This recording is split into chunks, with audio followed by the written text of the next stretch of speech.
নমস্কাৰ জিকে হাব বাই কাবেৰীলৈ সকলোকে স্বাগতম মই কাবেৰী হাজৰিকা আজিৰ এই ভিডিঅ'টোত মই বিভিন্ন প্ৰতিযোগিতামূলক পৰীক্ষাত আহিবলগীয়া অসম তথা ভাৰতৰ কিছুমান অতি দৰকাৰী বাতৰি কাকত আৰু আলোচনীৰ সম্পৰ্কে আলোচনা কৰিম আশা কৰোঁ আপোনালোকে ভিডিঅ'টো চাই ভাল পাব আৰু যদি মোৰ ভিডিঅ'বোৰ চাই আপোনালোকে ভাল পায় প্লিজ মোৰ ভিডিঅ'টো লাইক কৰিব আৰু মোৰ চেনেলটো সাবস্ক্ৰাইব কৰিবলৈ নাপাহৰিব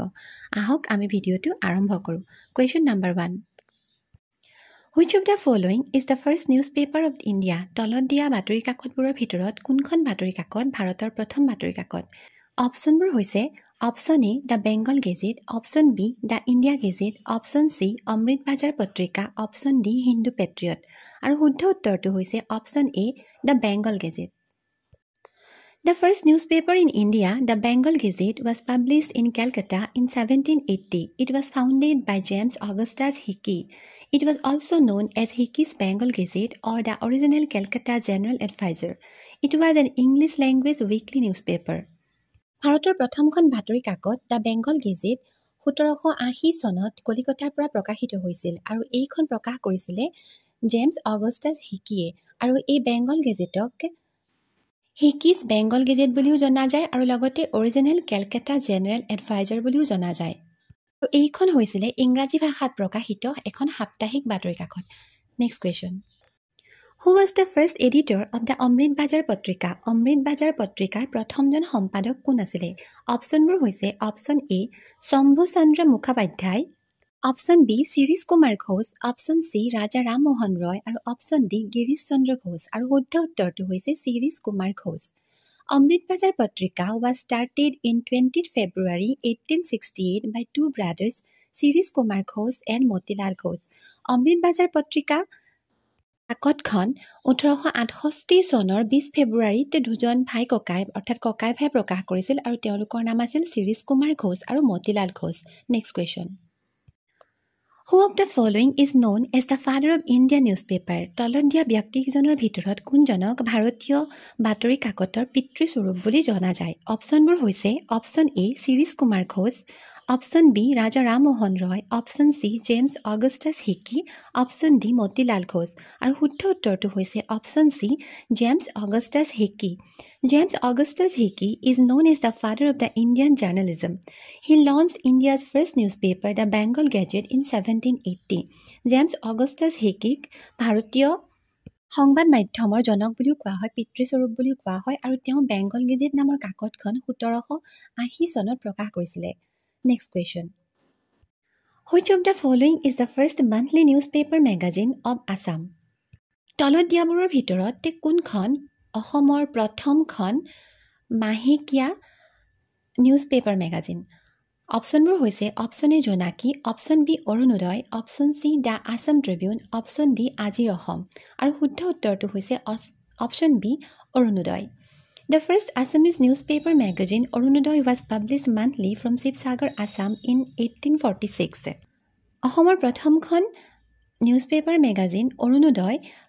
1846 চনত অসমৰ শিৱসাগৰৰ পৰা প্ৰকাশিত হৈছিল Orunodoi was founded by Baptist missionary Dr. Nathan Brown. Nathan Brown was the first editor of the newspaper. Orunodoi কাকতখন এজন বেপ্টিষ্ট মিছনাৰী তেখেতৰ নাম আছিল ডক্টৰ নাথান ব্ৰাউন তেওঁ প্ৰকাশিত কৰিছিল আৰু তেওঁ আছিল ইয়াৰ প্ৰথমজন সম্পাদক next question Which of the following is the first Assamese daily newspaper? তলত দিয়াবোৰৰ ভিতৰত অসমৰ প্ৰথমখন দৈনিক বাতৰি কাকতৰ নাম কি অপচনবোৰ হৈছে অপচন এ অৰুণোদয় অপচন বি জোনাকী অপচন চি দৈনিক বাতৰি অপচন ডি আজিৰ অসম আৰু শুদ্ধ উত্তৰটো হৈছে অপচন ডি দৈনিক বাতৰি The first Assamese daily newspaper, Doinik Baturi, was published from the Thengal Bhavan, 8 km from Jorhat town on 12 August 1935. The newspaper was published by Rai Bahadur Shiva Prasad Borua. অসমৰ প্ৰথমখন দৈনিক বাতৰি কাকত দৈনিক বাতৰি 1935 চনৰ 12 আগষ্ট তাৰিখে যোৰহাটৰ পৰা 8 কিলোমিটাৰ দূৰত থকা যিটো ঠেঙাল ভৱন তাৰ পৰা প্ৰকাশিত কৰা হৈছিল আৰু এই বাতৰি কাকতখন প্ৰথম প্ৰকাশ কৰিছিলে ৰাই বাহাদুৰ শিৱপ্ৰসাদ বৰুৱাই Next question. Who was the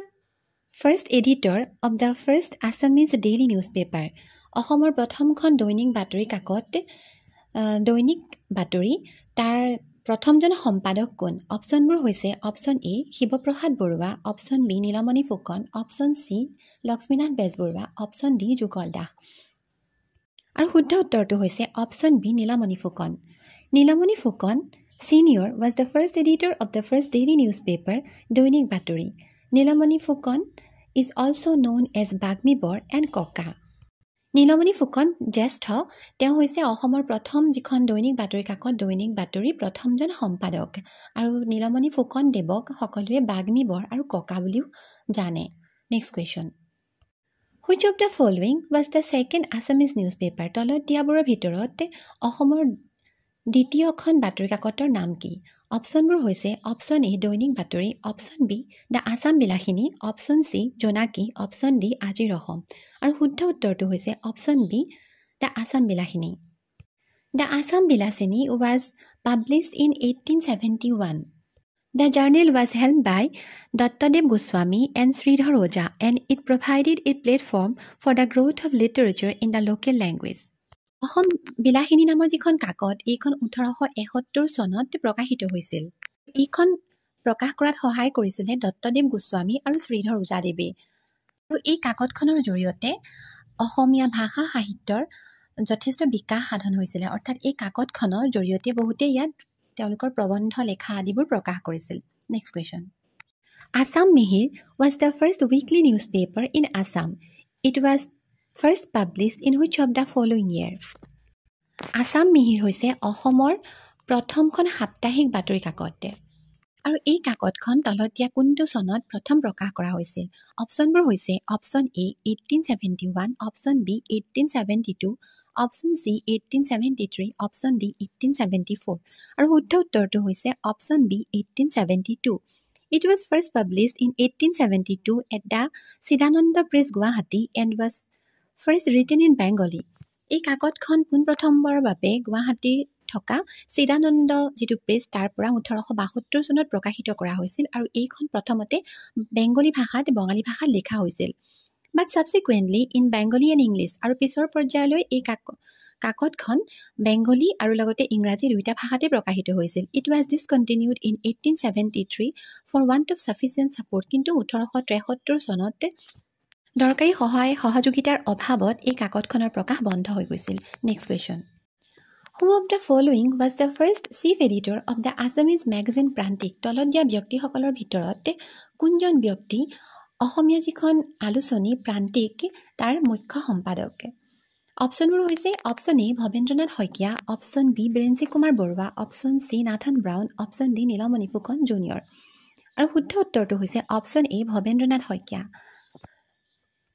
Prantik magazine was first published in 1981. It is published fortnightly from Guwahati. Prantik magazineখন 1981 চনত পোনপ্ৰথমবাৰৰ বাবে প্ৰকাশিত কৰা হৈছিল আৰু এইখন হৈছে গুৱাহাটীৰ পৰা প্ৰকাশিত এখন পঢ়েকীয়া আলোচনী নেক্সট কুৱেশ্যন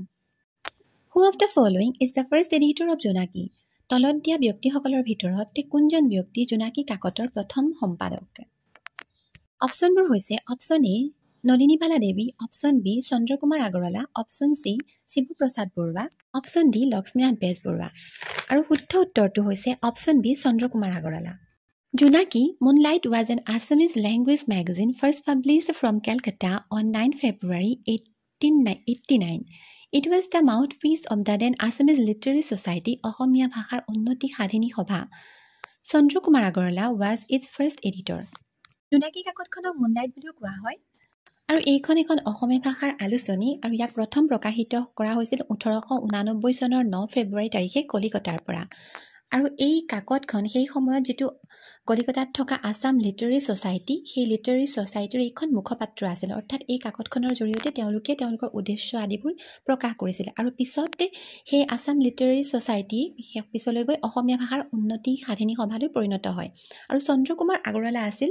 এই জোনাকী কাকতৰ প্ৰথমজন সম্পাদক আৰু চন্দ্ৰকুমাৰ আগৰৱালাক ভাঙনি কোঁৱৰ বুলিও জনা যায় বন্ধুসকল আজিৰ ভিডিওটোত ইমানে আশা কৰো আপোনালোকে ভিডিওটো চাই ভাল পালে আৰু যদি মোৰ ভিডিওবোৰ চাই আপোনালোকে ভাল পায় প্লিজ মোৰ ভিডিওবোৰ লাইক কৰিব আৰু মোৰ চেনেলটো সাবস্ক্ৰাইব কৰিবলৈ নাপাহৰিব থ্যাংক ইউ